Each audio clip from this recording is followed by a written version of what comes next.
কৃষক বন্ধু, আমরা ফসল উৎপাদনের মহাযুদ্ধে হেরে যাই।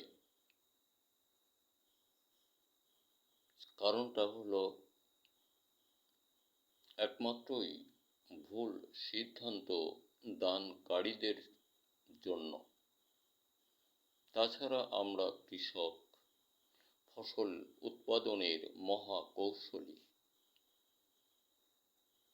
সাথে আমাদের কাজ করে আমরা মূর্খ হিসেবে সততার এক মহাদ্বার উন্মুখ থাকে। যে অবসরে তারা আমাদের মধ্যে ঢুকে গিয়ে সততার দ্বার উন্মুখ করে অনেক অনেক কথা বলে আমাদেরকে ঠকাবার চেষ্টা করে। দেখুন, ওরা হয়তোবা বোধ করি বোঝে না আমাদের মতো আধুনা কৃষক ঠকানো মানে জাতিগতভাবে বিশ্বময় সকল ভোক্তার পায়ে কুঠার মারা। ওরা এসে থাকে ওদের কোম্পানির মাল বিক্রি করে নিজেদের অগ্রযাত্রা বাড়াবার জন্য। ওরা বাস্তবেই আমাদেরকে ভাবে না। ভাবতই যদি, তাহলে আমরা ফসলের মাঝে অনেক রোগ দুরারোগ্য বলে আখ্যা পেতাম না। ধারণা সৃষ্টিমূলে যা রোগ আছে, সমাধান আছে, ওষুধ আছে। কুসংস্কারমূলক ওদের ভৃগু মনের দুরন্ত অভিসন্ধি আমাদের উপরে বজ্রঘাতে আঘাত হানে, যে কারণে আমরা হেরে যাই। তাই আমি বলবো, এমন সকল সহচারী বন্ধুদেরকে আমরা কখনোই কোনো কৃষক বন্ধুকে ভুল সিদ্ধান্ত দিব না। কারণ একজন কৃষক বন্ধুকে ভুল সিদ্ধান্ত দেওয়া মানে নিজের পায়ে কুঠার মারা। কারণ কৃষক শুধু কৃষক নয়, কৃষক বিশ্ব অন্নদাতা আনয়নকারী। কৃষক শুধু দুর্গম পথের যাত্রী নয়, তারও অধিক জীবন চেতনায় সন্ধানী ওরাই। আমাদের মতো মানুষগুলার আমাদের বোঝার ভুলের কারণে ওদেরকে লুটে খাই আমরা এক শ্রেণী। এটা সম্পূর্ণ দুর্নীতির আওতায় আসে বলে আমি ধারণা প্রকাশ করি।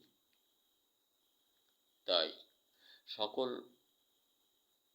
ফার্টিলাইজার লাইনের সকল কোম্পানির শ্রমিকদেরকে বলবো, যারা আমরা মাঠ পর্যায়ে কথা বলি, কৃষকদেরকে পরামর্শ দেই, অনুরোধ, সৎ পরামর্শ দেই। এখানে অর্থনীতি দেশ বাঁচার মহাতাগিদ। ভুল সিদ্ধান্ত দিয়ে কারো ফসল নষ্ট করলে এখানে আমারই দায়ভার, আমারই অভাব। এই কৃষক শুধু কৃষক নয়, ও আমার হতে পারে বন্ধু, পরম বন্ধু। এই জন্য ওকে ঠকালে নিজের বাবাকে ঠকানো হবে। ধন্যবাদ বলি কৃষক বন্ধু। 1952 সাল হতে বর্তমান 2025, 1952-53 সালে আমার জন্ম। 1962 সাল হতে আমি এ পথে টুকটাক গবেষণায় বর্তমান সময় মাটি ও ফসল বিষয়ে 18টি পণ্য, বারুদ, মধুবন, মেঘবান, বনশ্রী ইত্যাদি নয়, মাটির জন্য 8টি এবং মশলার হিসেব নেই। আমি বলি যেটা বাস্তবতা আছে, যেটা সফলতায় কাজ করছে, যা যে কোনো ফসল মৌসুমে শুধুই একবার বিঘায় মাত্র 4 কেজি ব্যবহার আনতে আপনার জমিতে পৃথিবীর এমন কোনো রোগ নেই ফসল নষ্ট করে এবং দস্তাব্রন থিওবিট 1 গ্রামও দিতে হবে না বংশ বিস্তারের জন্য। আপনি নিশ্চয়তা ভরে এটা ব্যবহার করলে ফলপ্রসূ হবে বলে আমি ধারণা প্রকাশ করি। দেখুন, আমরা আমার স্বদেশ পণ্য হিসেবে ব্যবহার করলে বোধ করি অর্থটিও আপনার স্বদেশে থাকবে। তাছাড়া তো ফসল মৌসুমে যখন যা কেনাবেচা হয় এই টাকাগুলি বিদেশগামী। আমরা শুধু ফসলের লাভ লস হিসেব করি, টাকা গেল কোথায় এটা দেখি না। আর রাজনীতির বিষয়ে সংস্কারমূলক ডক্টর মোহাম্মদ ইউনূস সাহেবকে হাত ধরে চলতে হবে। আদার্স কোনো রাজনীতির দিকে, দুর্নীতির দিকে তাকালে হবে না।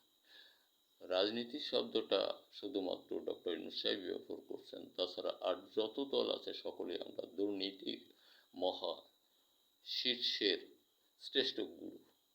এই জন্য অধিকার যাব না, আমরা চাই কৃষক মানুষ ফসল উৎপাদন করে দেশ স্বাবলম্বী করতে। ধন্যবাদ। ভুল সিদ্ধান্ত দানকারীরা